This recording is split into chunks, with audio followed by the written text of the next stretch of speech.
everyone. Welcome to another episode of The Good, Bad, and Ugly of Business. I am your host, Katherine Becker. We like to say around here that while a smart person learns from their mistakes, a genius learns from the mistakes of others. And that's exactly why we have this podcast. We're here to talk to all the people who've come before to learn what they've learned so that you can either avoid the mistakes completely or you can learn to fail faster. My guest today has had an incredible career, and we're so glad to hear about it. He's luckily put all of his knowledge in a handy-dandy book for us called Bar Tips: Everything I Needed to Know in Sales I Learned Behind the Bar. Neil Rogers, welcome to the show. Katherine, thank you. Thank you for having me. It is our pleasure. I have also written a book, so I know what I personally went through, but I'm really excited to hear your journey that led you from being the co-founder of Rogers Marketing LLC to adding author to your resume. So tell us a little bit more about what that journey was like for you. So essentially, Katherine, it was a COVID project. Basically started doing it so that I had something that wouldn't drive myself crazy. And one of the things I would do is that I would reach out to people via text, and invariably I get a phone call back. How are you? And they say, hey, Neil, what's going on with you? And so one of these guys that called me back was a guy by Terrence McMahon, who wrote the foreword in my book. And he had just recently, in the last 18 months, had some life-saving surgery. He was a wildly successful Mass Mutual general agent whose success brought him to some behaviors where he needed some surgery to help to save his life. And so he completely turned his life around. It was unrecognizable, the guy that I knew before. And he talked about what he'd been doing the last 18 months. And one of the things he had done is written a book and about his recovery and his philosophy on it and all that. And he said, you should write a book. What am I gonna do? Right? And so I had written some things. I had written some little ditties about growing up and bars that I worked in and the people I had met. And I had done some research on the hospitality business and what other people were doing to engage their clients. And then I remembered that my daughter had been honored as the people to watch for under 30, one of those chamber awards. Yeah. where they have an award for everything. and so the person who was the keynote speaker was the gentleman who brought Five Guys Burgers to New Hampshire, which is where I live. And he was a real nuts and bolts speaker, spoke my language, wasn't trying to impress anybody. He just spoke from the heart and spoke in short, concise sentences and talked about about what he would do with his team prior to getting the show on the road.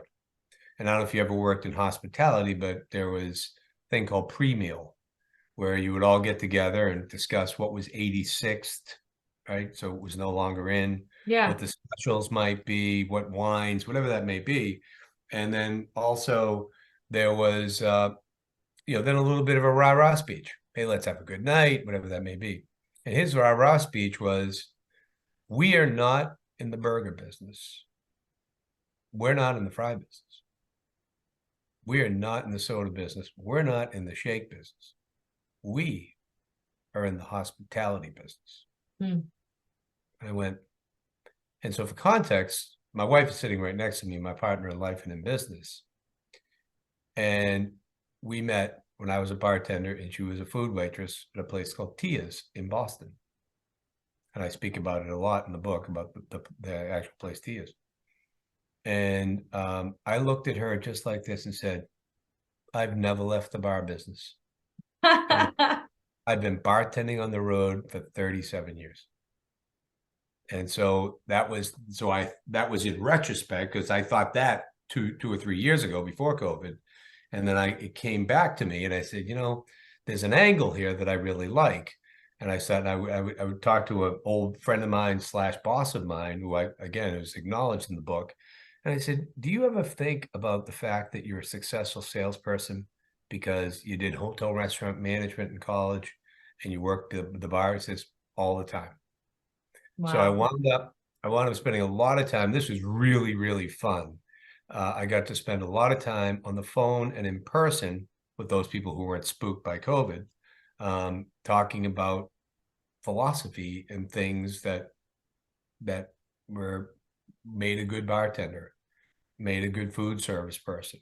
I talked to people that owned the places that I worked at, and and then I wound up coming up with these 10 or so concepts, the tips, if you will, that are not complex in nature. They're very golden rule-like, and they're attached with stories and whatnot from both the bar perspective and from, other areas of the sales perspective. And so we're able to build that out and finalized it with, we were down in the Villages in Florida visiting my mother-in-law. I don't know if you've been there, but the restaurants are okay. A lot of fast type fried, Chili's type food. Yeah. Other than that, it's just, it's not high. I wouldn't call it high end. And there's one steakhouse. So we spent a lot of time at the steakhouse because you can get a nice piece of fish. If you want to get a piece of meat, that's fine. And one night we went in there, and we're sitting. I don't know if you've ever done this, but if there's 3 people, and you take that last corner of the bar, it's like you're sitting at a table. Right. Yeah. So my mother-in-law, my wife, and I. And the bar staff was off the hook. They were awesome, right? And they would come up, give my mother-in-law, check her ID, goofy things that just got a rise out of her, whatnot, entertaining, spoke about where they're from, this, that, they developed a rapport. And typically when I go to a steakhouse, I don't eat a lot of red meat. It's not that I don't eat red meat, I just don't eat a lot of it. I'll get a pork chop. So I mentioned, I said, I think I'm going to get the pork chop. He takes his finger and he points with like this, and he's looking the other way. And I said, is that the one? He goes, that's the one. Okay, I'll have that one. So we had this relationship, and the next day I finished the final chapter, and I deemed it Hospitality Happiness, which is the symbiotic relationship you have with a customer after you've developed a relationship and you've had some successes and you've serviced them. Now, whether that's when I was in the food business, when I was in the apparel and footwear business, or now that I'm in the swag business, that's the type of relationships we like to have with our clients, that they appreciate what we're doing and we appreciate what they're doing. And it's just this great thing. So that kind of wraps up the book. Yeah. Yeah, it's such an interesting analogy to bring it back to food service, because I feel like food service just in general has changed a lot over the years. And I think COVID in particular, like, I think there's not as many professional waiters or bartenders as maybe there once were. And maybe it's area dependent. I think, where we are down here in Houston, there's great restaurants, but you don't always find great waiters to go with it. And it is an interesting thing to build that rapport. I feel like it's kind of being lost a little bit. Do you see that where you are? I see it all the time. That's why I gravitate towards those that take care of me. Yeah. I mean, the places I go to, I live, I split my time between here and Plymouth, Massachusetts, America's hometown. And I go to places that people remember my name. They know what I drink. They treat me nice, have a conversation, because typically my wife and I always sit at the bar. If I'm just going down by myself, having a quick happy hour while she's getting ready, I sit there and I can have a conversation with somebody. So I see. So I avoid the unprofessional people and the ones that don't take it seriously. And quite frankly, I'm offended by people who don't take it seriously. I mean, you have really, I mean, it's hard work, no question. It's pays reasonably well. and you're typically working with people that are trying to have a good time. Right. It's not a bad combination.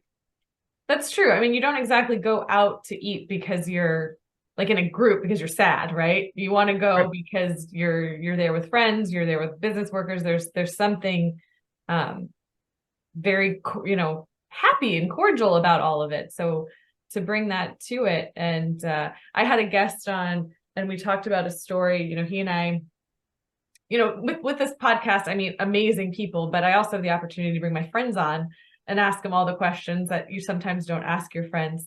And he has this great philosophy of when he has really great wait staff, he asks them what's their favorite number. So if they say their favorite number is 5, for example, he gives them a tip of $500. And really changing their lives in that way, and showing that he appreciates the effort that they put forward. And he it's so great when he does it, to watch the staff's face, or to watch like behind when you see him go back there and they're like, is this guy for real? Like, look what just happened. And like everyone's buzzing, and it just really, you can feel the energy of the entire place almost expand, of just, wow, did this really happen? So it's such an interesting interaction that we have, and the ability that we can, just something as simple as remembering someone's name.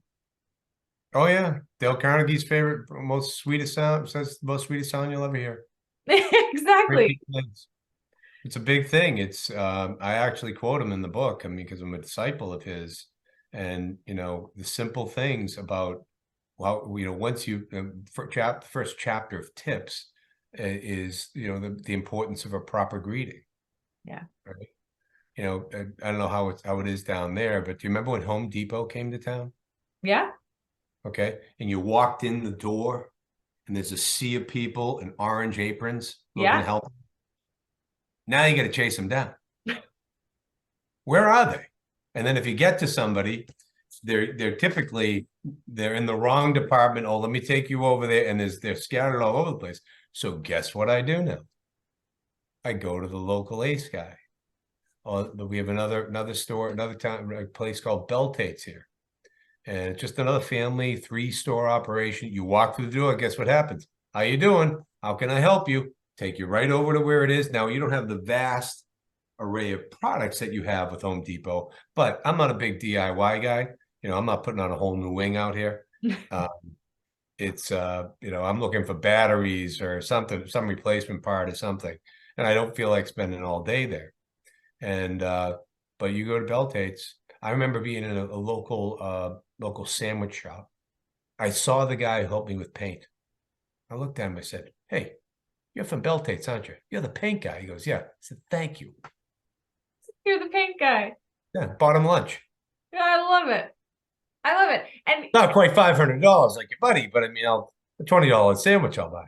Hey, and that matters too. It's not necessarily about the amount so much as the intention, as the effort, as thinking about like, how can I give something back? And it's a nice thing that you bring up with the Home Depot and the aprons, and how well they stand out, and what a difference that made.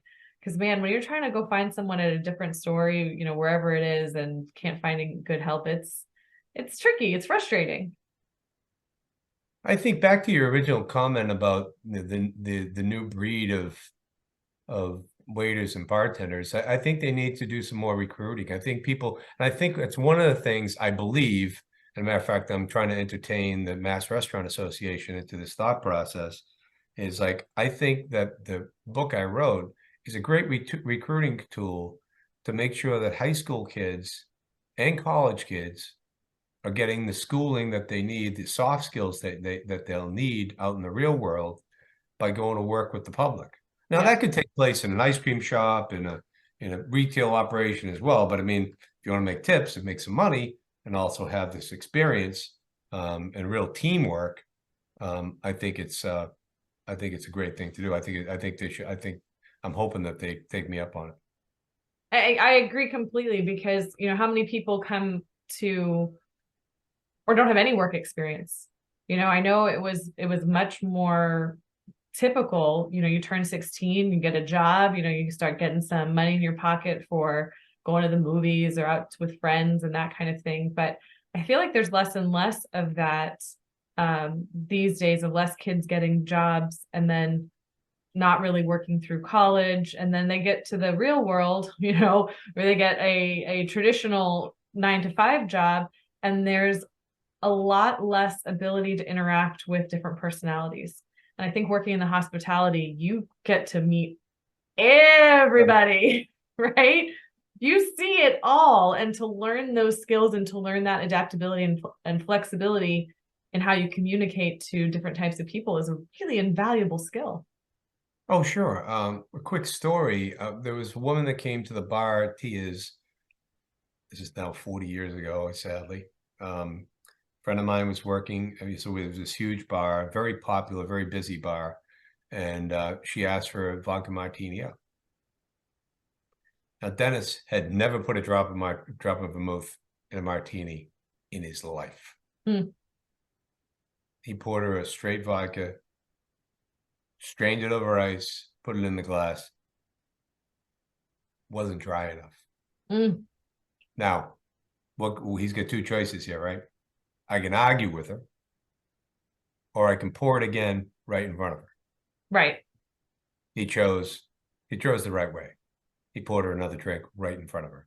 So no argument ensued. Nobody had bad feelings. Lost the cost of a vodka martini. But yet this woman was like, oh yeah, that's much better. Yeah. My business mentor likes to say you can either get it right or you can be right. So you get to choose. All right, I'll give you another one. All right, let's hear it. Let's see it in the chat and taking ownership of when business issues arrive. Being right is overrated. Yes, absolutely, it is. But yet humans want to be right so often. Right. Well, okay, so we call this podcast The Good, Bad, and the Ugly. You've kind of given a little bit through this, but I know for me, I have an engineering background, so not a whole lot of writing was ever part of my life. If I had to write something, it was super dry, technical reports, brevity, concise, lots of graphs and figures and that sort of thing.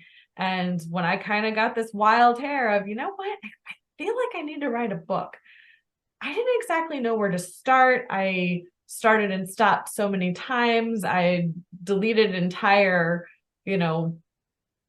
big chunks, like, this isn't going the right direction. So kind of what was that process for you? And I know you mentioned you'd done some writing beforehand, but did you have any of those mental blocks on getting started sure. writing? Yeah, I mean, I think the way that I approached it is, it was a big, I don't have it here, but the artist's drawing pads and a brain dump, and then tear it off and then organize it, and then get a typewriter, get it into the computer and start outlining. So get the outlines in there. And then what stories, then outline what stories you're gonna put in there, and then start putting the meat on the bones, as they say. Yeah. I mean, it took some time, and then the editing process is staggering, right? I agree.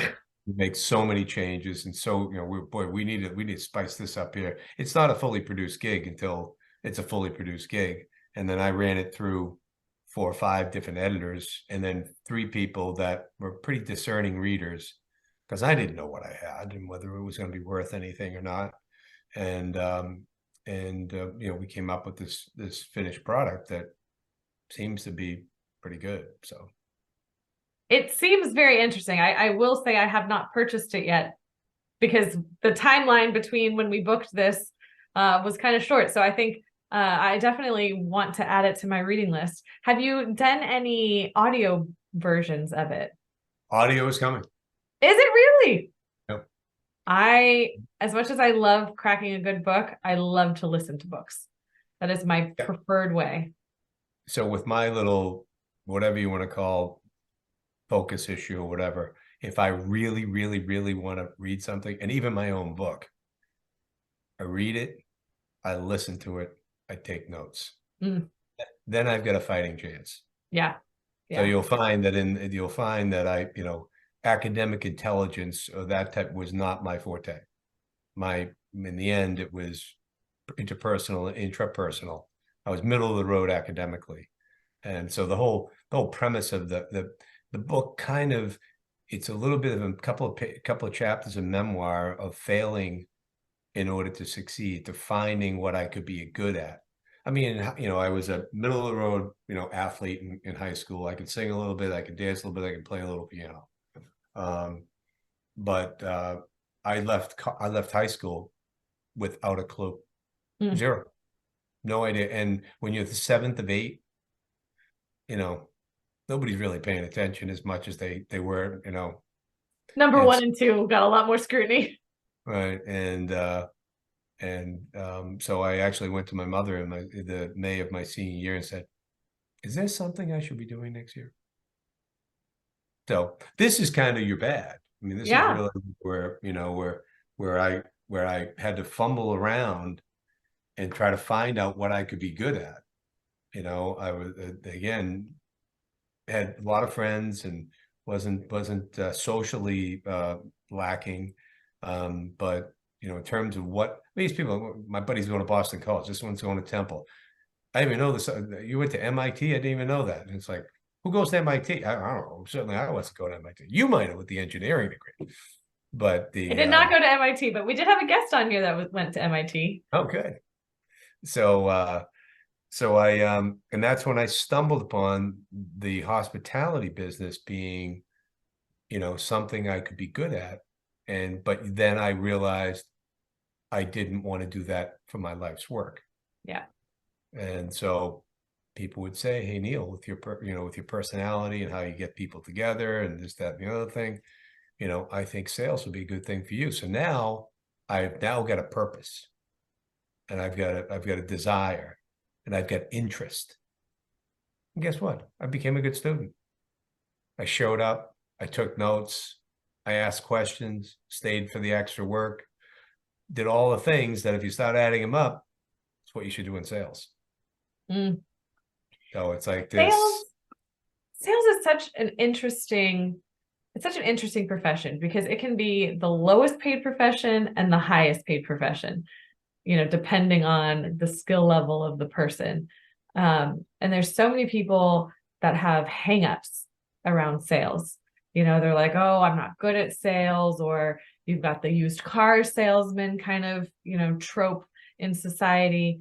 So in your experience and expertise, what are some of the main things that make a great salesman or salesperson? Well, I think in the end, you have to have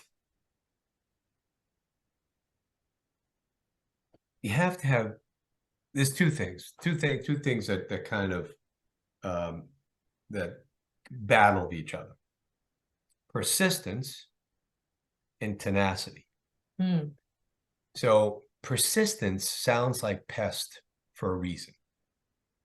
You're the one that's banging phones and leaving voicemails and why aren't you calling me back and all this stuff. So telemarketers are persistent.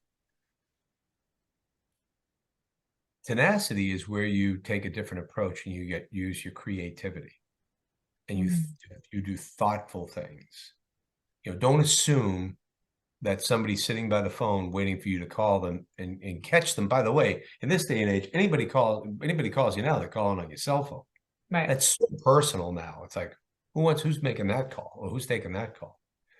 So tenacity is being creative, doing something different, showing you're interested, that you've truly looked at their business and you can help them, and you've started to demonstrate that through certain campaigns. So telemarketers are persistent, Nike's tenacious, as an example. So then once you have this, I believe you need a process, and what we might call in today's parlance an algorithm, right? right? And that is, what is your process to business develop? And so, and you have to hit on all cylinders. And that's what we call around here positive activity. Positive activity. Tell me more about that. So positive activity is the little ditty that goes with that. Positive activity is the practice of getting your mindset right so that you're in an area of positivity, which takes you to a place of open-minded, solution-providing, divergent thinking, creativity, which means you don't see problems, you only see solutions. And that takes you to a place of productivity. And the notion is that if you set up your algorithm, your process and whatnot, and we do this for people, you should do something. Our suggestion, I should say, you never say you should, right? It is to get up, when you get up in the morning, before you open your email and get down that path, spend 5 to 15 minutes in silence, move your body for 30 minutes,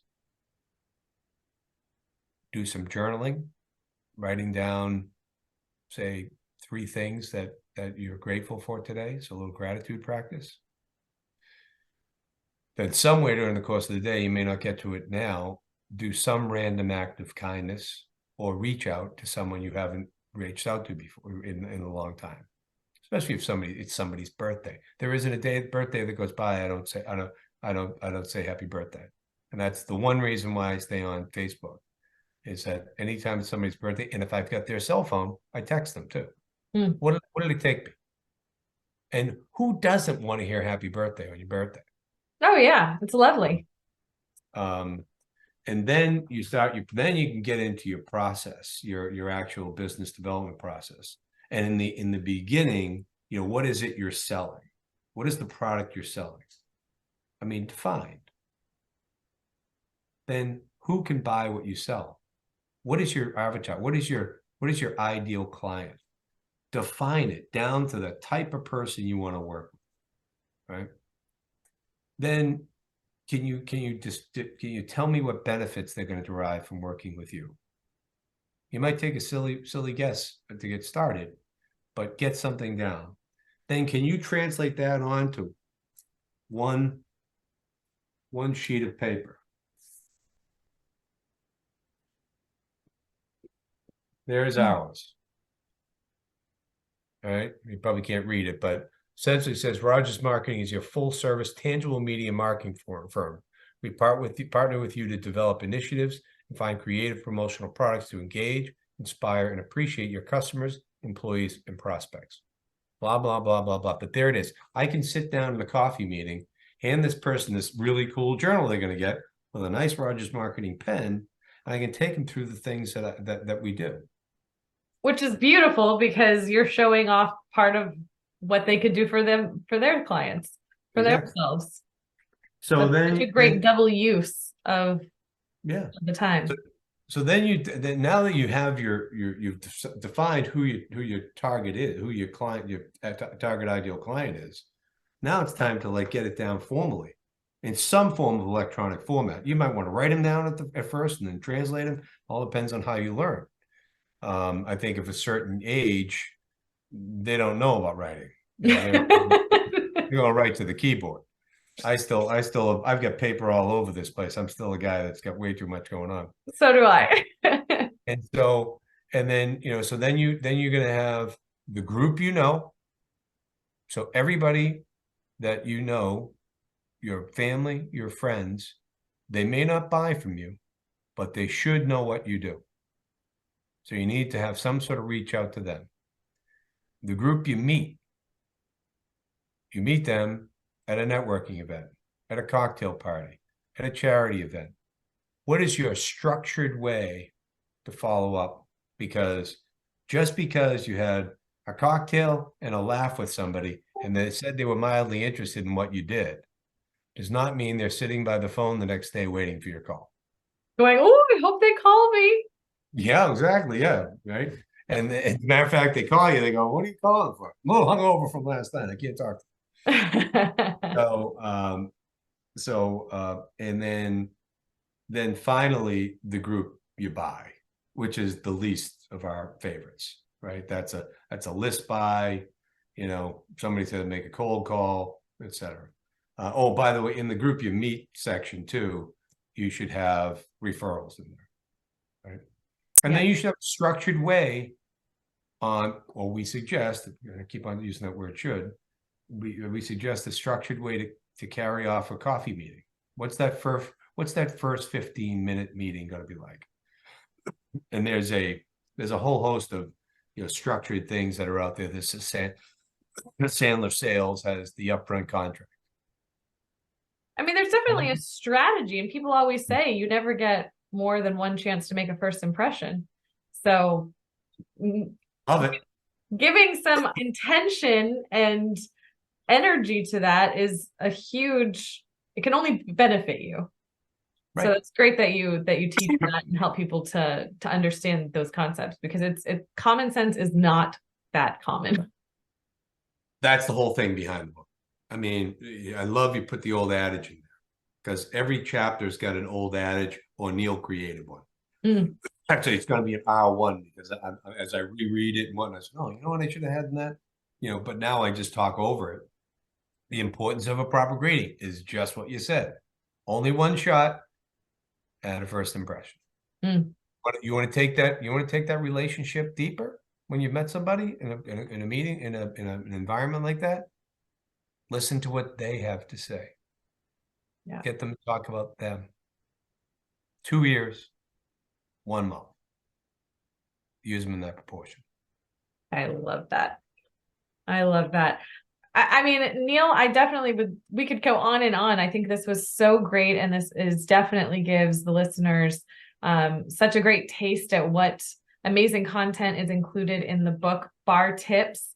It is available on Amazon, and I will have the link for it. It's a great looking cover, by the way, too. So well done on the design. It definitely. Who knew? We designed it. It was like, that was the one thing about the publishing process. I don't know how your experience was, but it weren't fun. It's great. I mean, I know I went through many different covers, so there's an art to that as well. I'll have to find a graphic designer. I haven't interviewed one of them yet, so something on the list. Oh, great. Well, thank you so much for sharing this. Is there anything else that you would like to let the listeners know? No, I think we said it all. I mean, I think it's give it a try, give it a look. The reviews have been fantastic. I'm getting requested to. I just got a great request for a high-end, like a television show last week for someone we sent the book to. Fantastic. We haven't nailed it down yet, so I can't really tell. I'll send you an offline message once it happens. Please do. It's pretty wild. I was like, really? Well, and the thing that I want to end on with that is, and this is a meme that goes around the internet every couple of years, but it's one saying that, like, Morgan Freeman didn't get his first role until 52. Vera Wang didn't start designing wedding dresses until she was 40. Like, it goes through all of these very famous names, and they didn't start when they were 20. So I love the idea of we can reinvent ourselves at any moment in time. There's never a wrong time to start something new. No, I think you're absolutely right. So let's hope it stays true, because I'm a little older than 52. Hey, it's all good. It's all good. And you'll just have this renaissance as the author and this. It's a complete shot in my arm. It's been an unbelievable shot in my arm, because as you go through it, I'm sure you've experienced, it's like, okay, what do I have here? And what am I doing this for? And other than the fact that it was really a productive project to do while we were all losing our minds with lockdowns and stuff. Mine came through COVID too. I feel like COVID was like the great reset, the great pause to really make us listen. You mentioned you'd gotten that kind of, hit about this idea years before, but there was never time. And then COVID gave us all time. Right. So anyway, on that note, thank you again so much for being here. I appreciate it. To the listeners, thank you for being here. Appreciate you so much. If you enjoyed this episode, please make sure to like, subscribe, and share it with your audience. To get more great content like this and more great guests, Please reach out if there's anyone that you would like to have on here. I'm always looking for interesting people such as Neil. Until next time, everyone, have a great day.